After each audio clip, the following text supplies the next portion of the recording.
fulfill the needs and demands of the National Policy 2020. Due to explosion of knowledge and development of science and technology, society is changing day by day. So, to cope with the changing society, we the teachers have to take initiative how to success the educational system in Odisha and in India. So, curriculum structure, what is the responsibility of the teacher in the process of formal educational system? As you know, the formal education is much more structured, organized and pre-planned. So, we must prepare such type of curriculum so all-round development of the individual personality should be possible. Which is the dream of the Mahatma Gandhi that the education I need and all-round growing up to the best inside and mind, body, mind and spirit. Total development of the individual personality. So it's a very challenging issue how to develop our curriculum. Now the concept of curriculum has been changed because syllabus and plus some extracurricular activities by which total development of the individual personality will be possible. After that, whenever we prepare the curriculum at the different stages of education, it should be prepared based on the needs and demands of the society, local applicability, local needs, and for the national requirements. We will prepare the students to face the different challenges of the society. After the end of formal education, the students will apply the experiences in their outward education system. This is very important. So, curriculum structure is highly essential and it will help the teachers to prepare a curriculum at the different steps, different sectors. Then comes, after a curriculum, what next? Because the teaching learning process, teachers are the much more experienced person and will guide the students effectively. Because teacher is a guide, philosopher, and friends of the learners. So our prime objective is to how to guide the students to proper channel of education.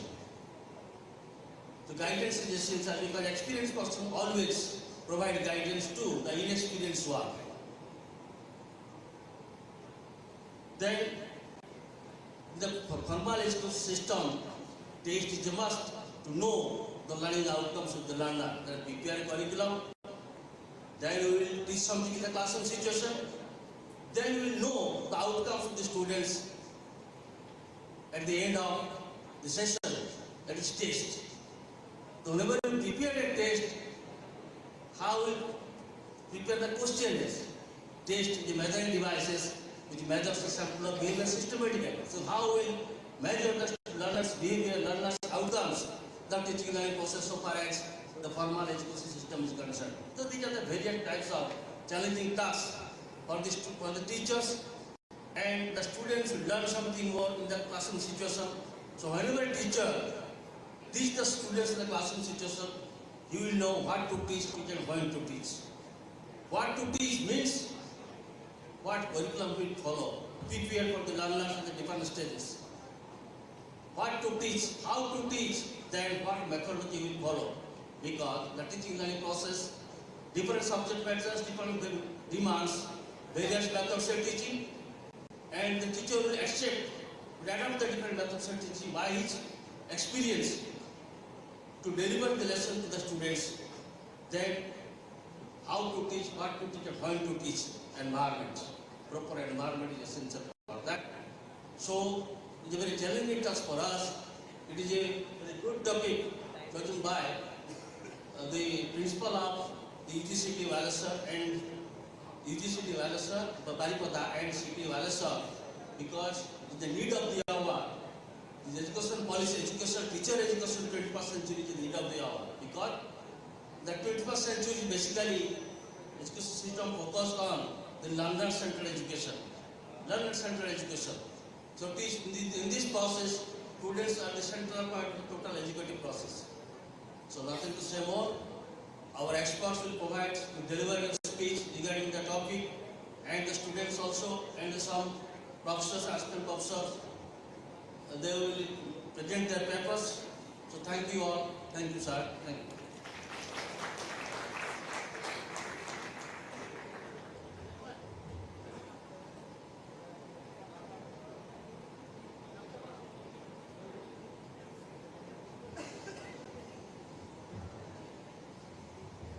With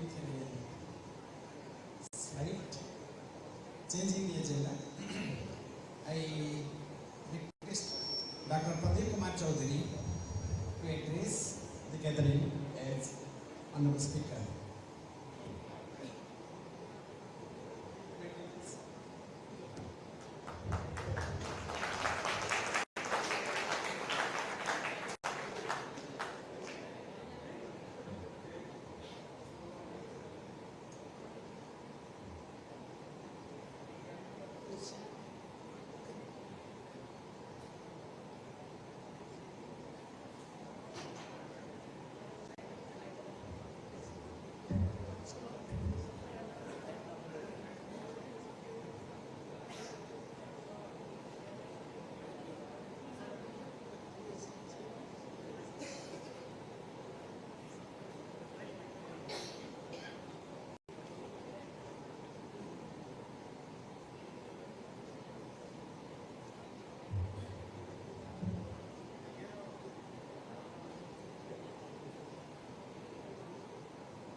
Very good morning to all.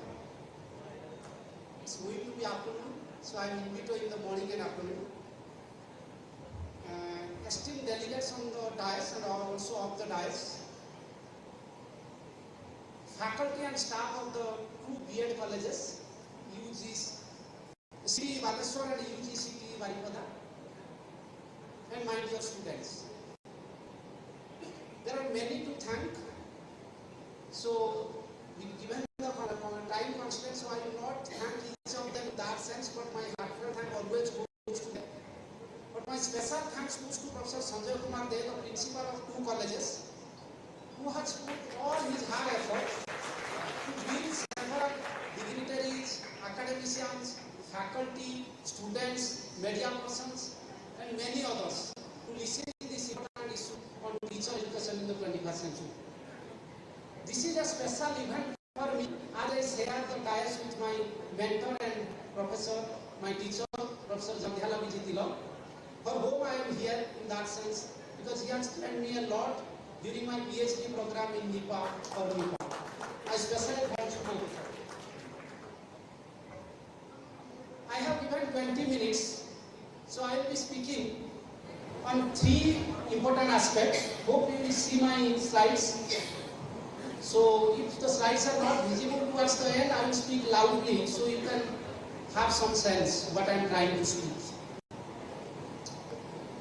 I will get into three interesting aspects. One is learning inequalities in India. I think nowadays the interesting issue that we are trying to find, that students are going to schools but they are not learning the way we expect. That is an important issue. And there the role of the teachers, and teachers are very, very important. Why we send the kids to the schools, but they come without learning. So that's an important issue. When I'm saying without learning, I'm not saying that they are not learning at all, but they are not learning the level we expect. So that's one. Second, I will be trying to understand the inequalities in teacher education in Indian context, and that I will be connecting to the inequalities that we see in the learning crisis that in the Indian context. And thirdly, I will be talking something on financing of teacher education in India, connecting with the earlier issues. So three interesting issues that I am trying to speak, and they are well connected. I don't know whether in these 20 minutes given to me, I will be able to complete all that, but let me try briefly. If there will be any Q&A, question and answer, I think if there is a chance to do that, we can do, else we can discuss outside in our launch program. Let me tell this very clearly. India has succeeded a lot in sending the kids to schools. almost all kids in the Indian context are getting into schools. With those who are out of school, many children who are out of school, I am not saying there are no, but there are less. We have Sarva Shiksha Abhiyan, Right to Education Act, and there are many other programs. Okay, so yeah, thank you. Getting some bonus time also, so I try to use that. So what I am trying to say, that the idea that I was trying to say, that through SSA programs, Right to Education, and there are several other initiatives in the school education particularly, children are getting into schools, and none of us will say that children are not getting, they are getting into schools.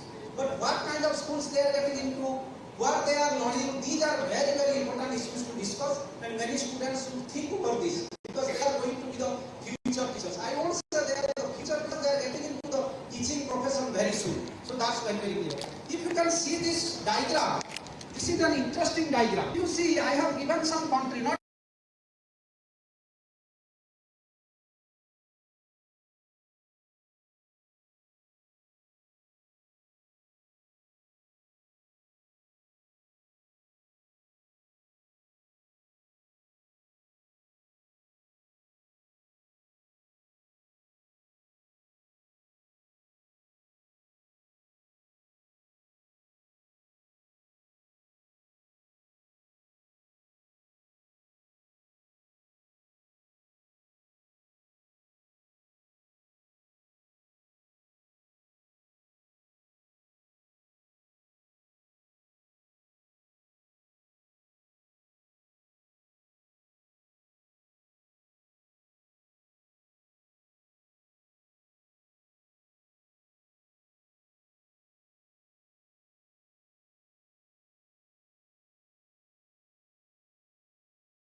the teacher training or B.Ed programs, and I am getting a few of them.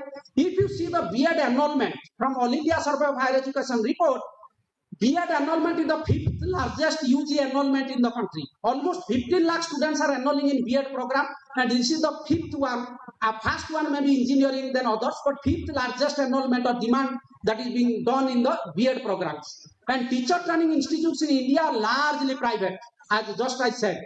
It's not in Odisha. Odisha you will not see many or even very few, but in many other states like Haryana, Rajasthan, Jammu and Kashmir, Andhra Pradesh, Uttar Pradesh, you will see many private teacher training institutes, and some evidence clearly says it is more than 90%.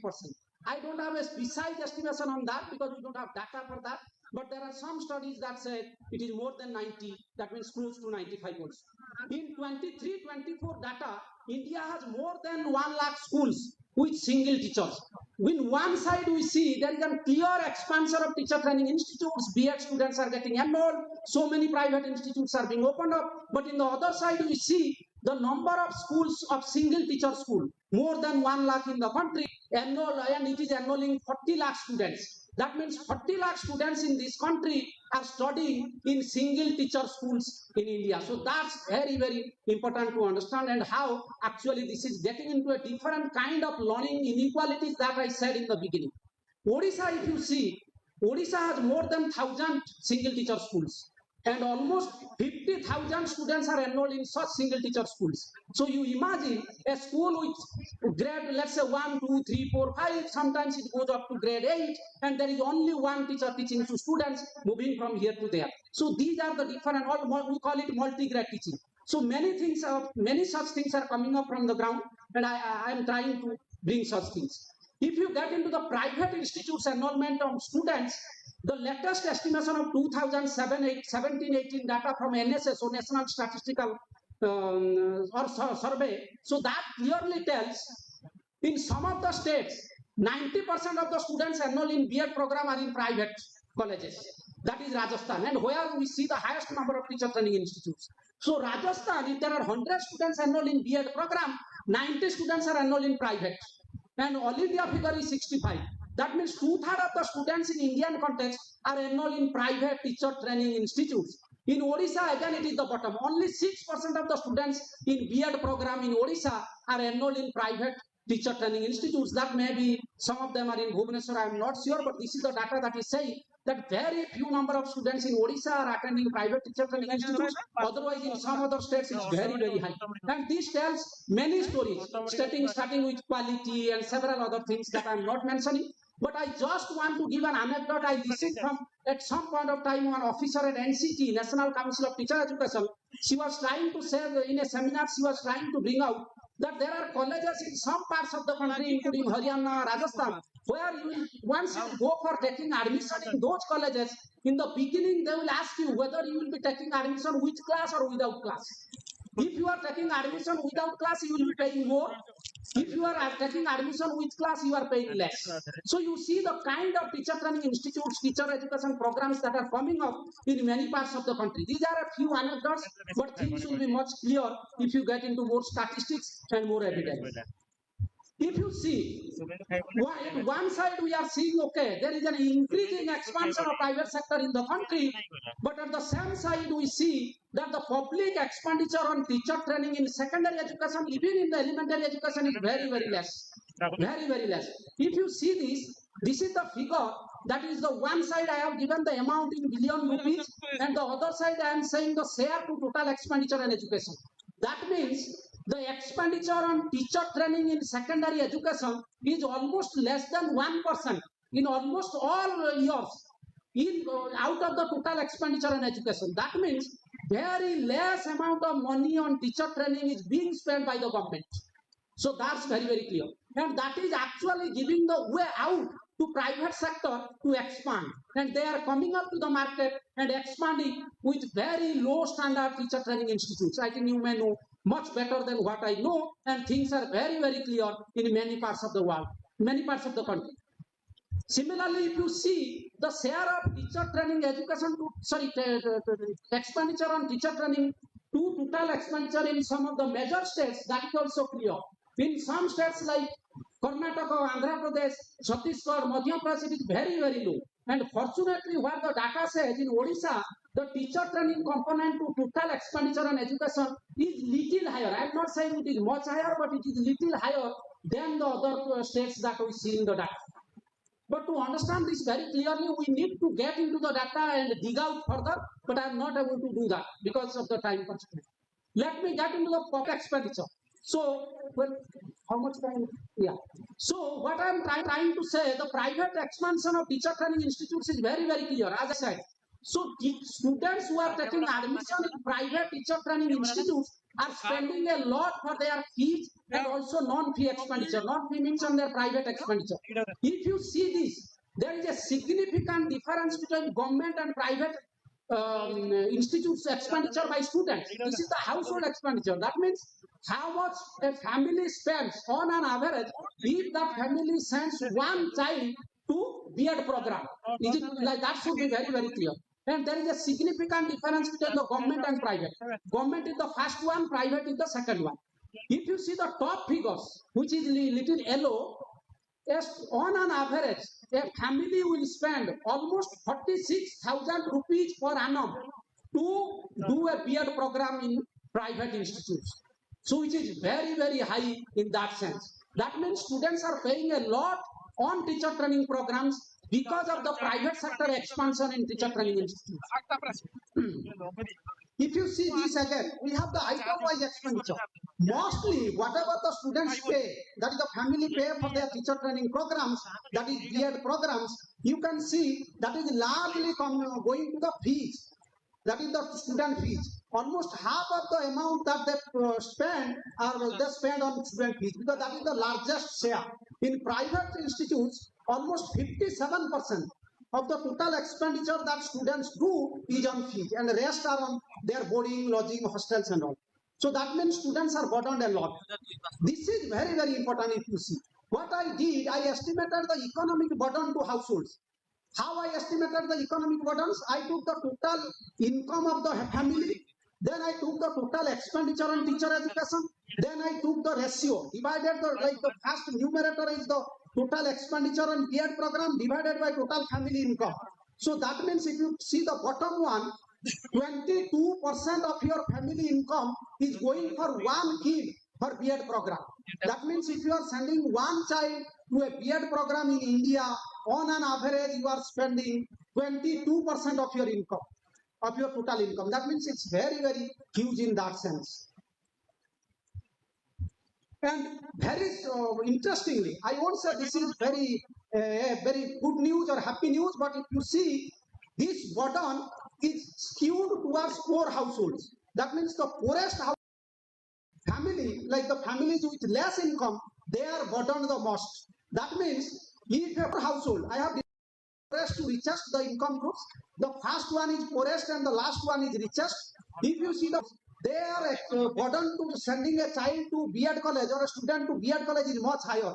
That means if you are sending one child and you belong to a poor family, you are spending almost half of your income on that student. Rest half you will for the rest half you will get food, your medicine expenses and all that, and the rest half you are spending only on B.Ed programs. That means it's very difficult for the households, poor households, to send their kids to the B.Ed programs, and that's the reason B.Ed program is very unequal and it's not egalitarian. It's not very inclusive. That the sense that we talk. So that needs to be understood very, very carefully, because we want to say about the equity, and also one of the important component in the seminar is opportunities. So what kind of opportunities that we are giving, because the inequalities in opportunities is very huge in the B.Ed programs. That should be spelled out clearly. I also have the data by gender, by caste groups, by religion, but I'm not getting into that. There also you will find many other inequalities of opportunities in the B.Ed programs. This is also another, on an average, how much households spend on fees in teacher training institutes. On an average, a household will spend 60,000 rupees on fees in Delhi, and it goes to, and again, very happily, the lowest amount of fees that is paid by B.Ed students is in Odisha. We only pay, the students enrolled in Odisha, any B.Ed college, on an average, they pay 4,415 rupees per annum. I am not sure. I am not verifying these students' fees because this is a old data 2018 and this is 18 and this is the latest data that is available from the surveys. But that might have been upgraded. So I am not comparing it directly. But what I am trying to say, in a comparative sense, students enrolled in B.Ed program in Odisha are paying much more less than the students paying in Delhi, Rajasthan, West Bengal, and other states. This is largely because we do not have many private teacher training institutes. Odisha doesn't have many private teacher training institutes, mostly government, where the fees is being or the amount is being subsidized to a larger extent.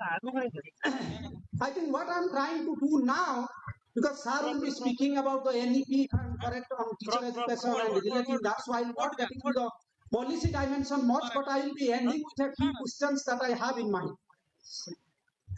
A few questions that are very, I'm not getting into the answers.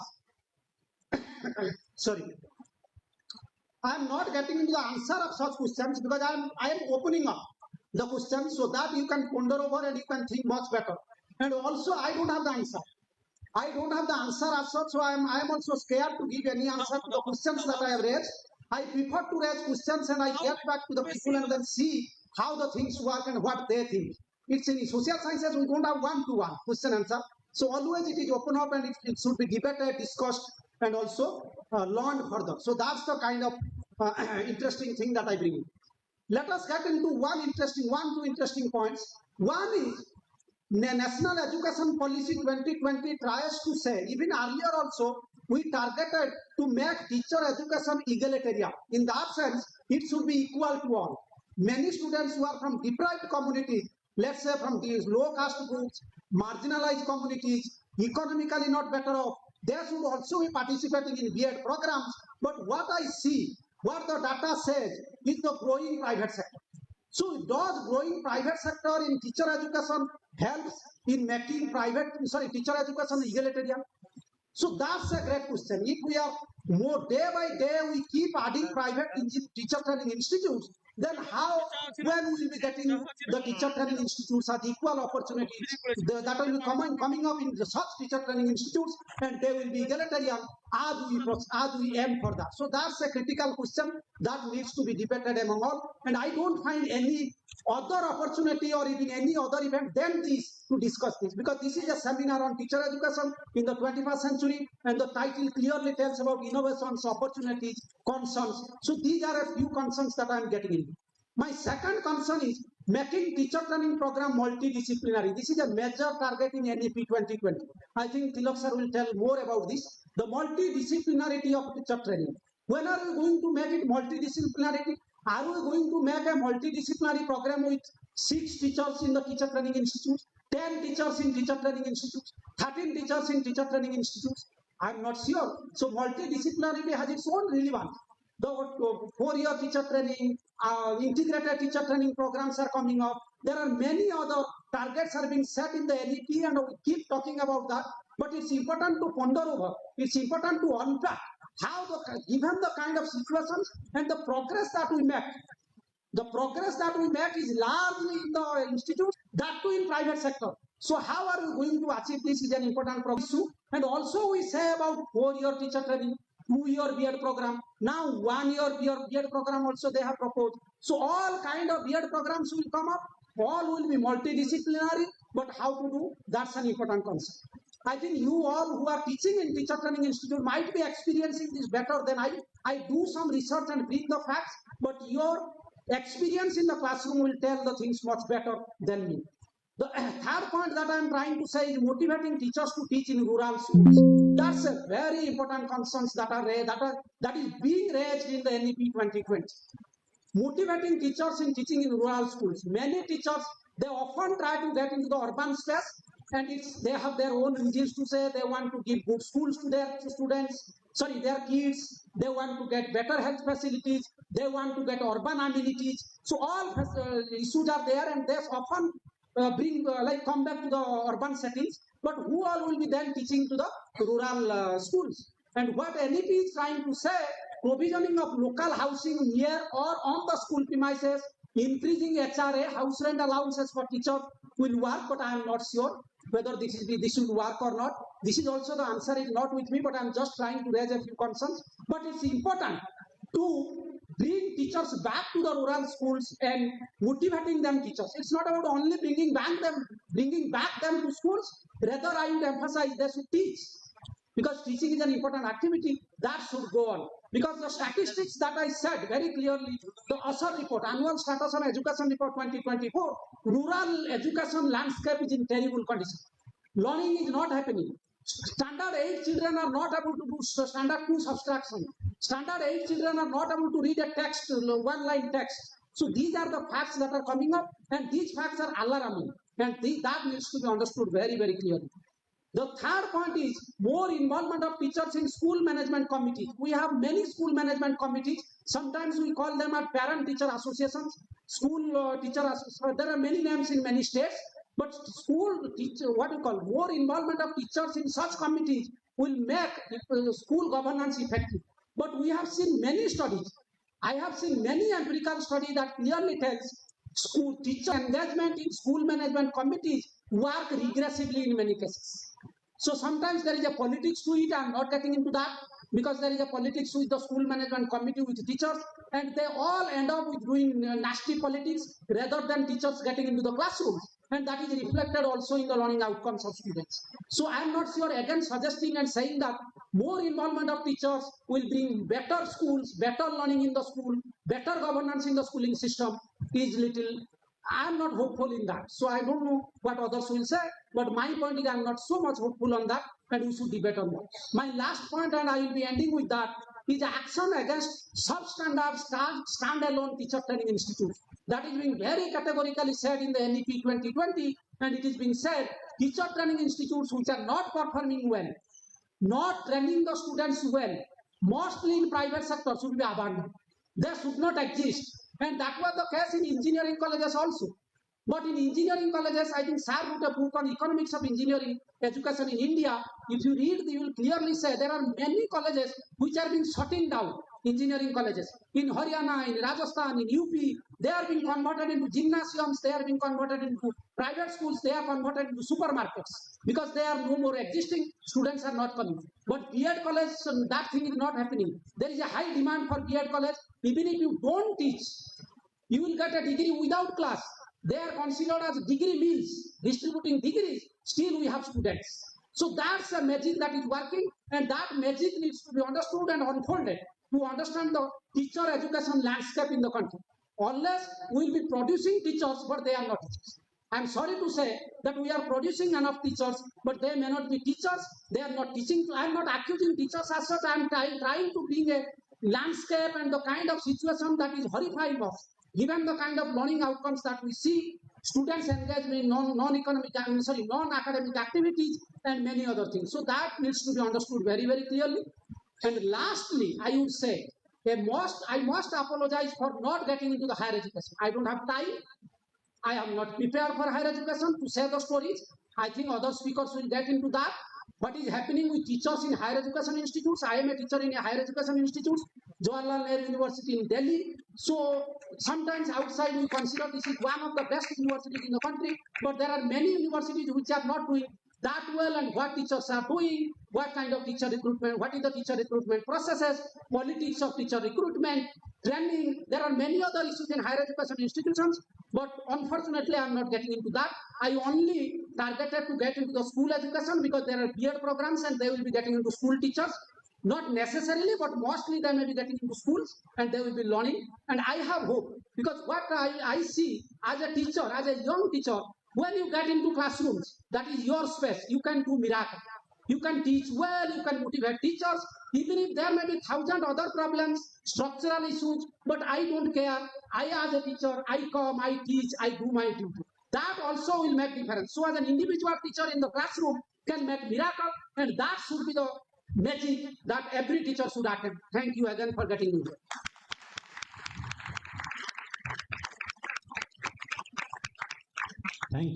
Thank you, Professor Chaudhary.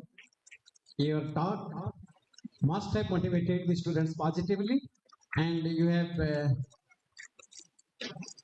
discussed in details about the issues, problems. Also, you have posed the problems very wisely So that will make the students think, not a while, for some hours, so that they can be motivated in the right direction. Now I request Honorable Speaker Vanabihari Misra, former Senior Professor, Head Department of Education and Dean School of Education, Humanity, Mizoram City, Aizawl. Sir, you are requested to speak something for our students and all the type of presenters, staff present here. Thank you, sir. Very good afternoon. At the outset, let me thank the Dr. Sanjay Kumar De, the principal of the two colleges, teacher training colleges, Utkalamani, Gopabandhu, College of Teacher Education, and also College of Teacher Education, Balasore, who happens to be my friend. When I was at Koraput, he joined there, and since that day we are in touch with each other, and he did his PhD under my guidance. And as rightly said by the coordinator, when he introduced him, that from the very beginning, he is never a controversial person. He always likes people, so that is his unique characteristic. Thank you for inviting me. Even I thank the faculty of both the colleges, the students of the colleges, and also the participants here and the students of both the colleges. Esteemed Professor Tilak sir, to whom I had met once when he was at Nipa, because I used to visit Nipa and NCRT in connection with the different was, and I had stayed also there. Earlier it was known as the Nipa. So I was staying there also in their hostel. And also the coordinator, Professor Dr. Saroj Kumar Naik ji, Dr. Prakash Kumar Pradhan ji, and our regional director, Dr. Hemant Kumar Gharai ji, and the young resource person, Mr. Pradeep Kumar Chaudhary, who are just giving a picture of the teacher education scenario, not only in our state, but also in the context of the whole world. He has also given the picture of the quality of education that is being imparted or that is being given to our students throughout the world. Even he has taken the names of some countries, how the quality of education has deteriorated.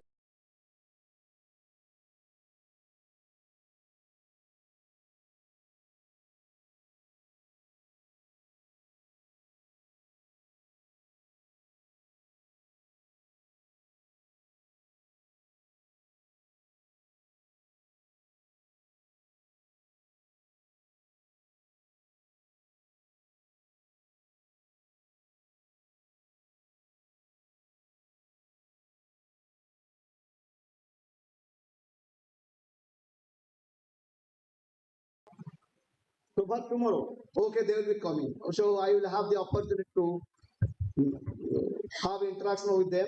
Then, Madam, the principal of R&D ISC, Guru Madam, Nivedita Guru Madam, and Saudamini Chaudhary Madam is also there. And there may be some more students, because I have 45 years of teaching experience starting from SS College Puri in the year 1980. Till date, I am also working. Okay, I am associated with the KISS, deemed to be university, which is exclusively made for tribal students, as you know. Anyway, friends, time is limited.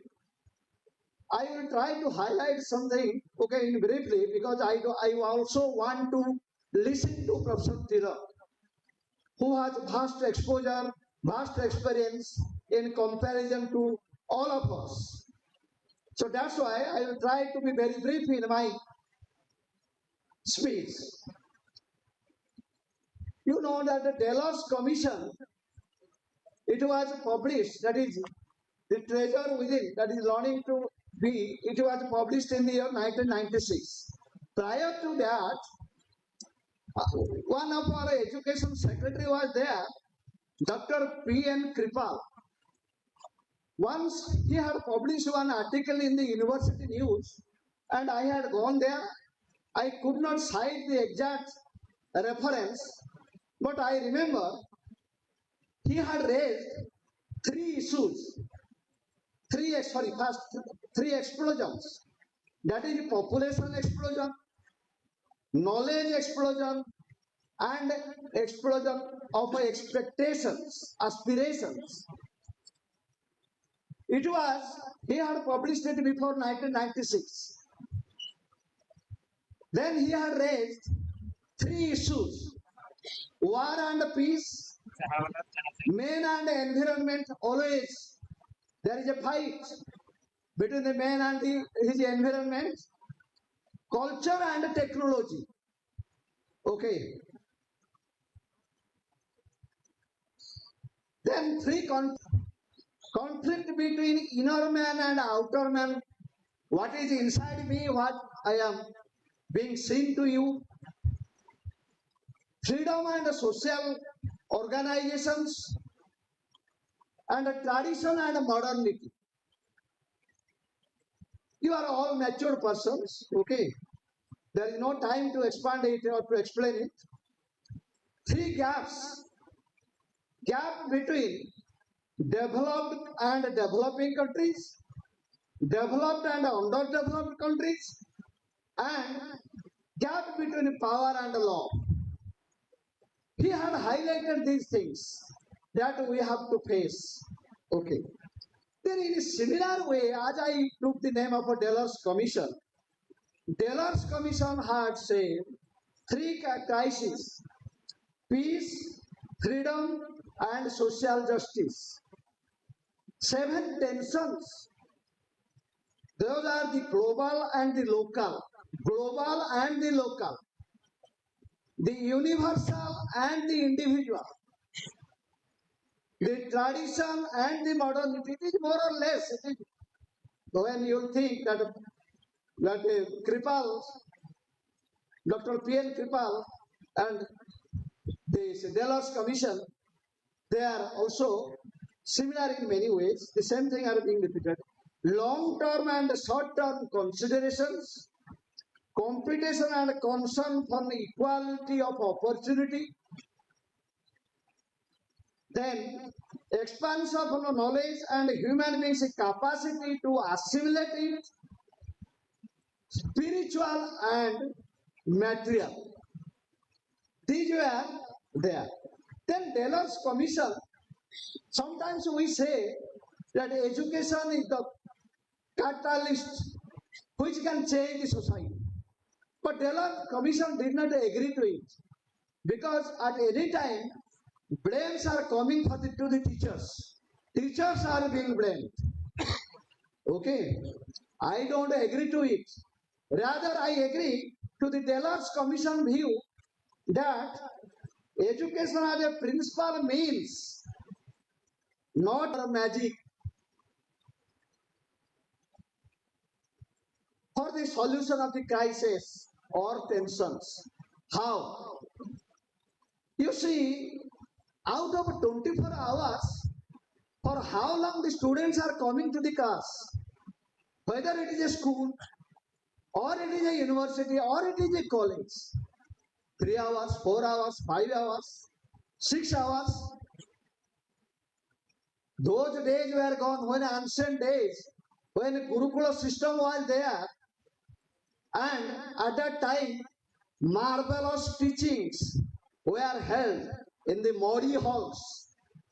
But nowadays, Modi teachings are being held in marvelous halls. We have very good infrastructure.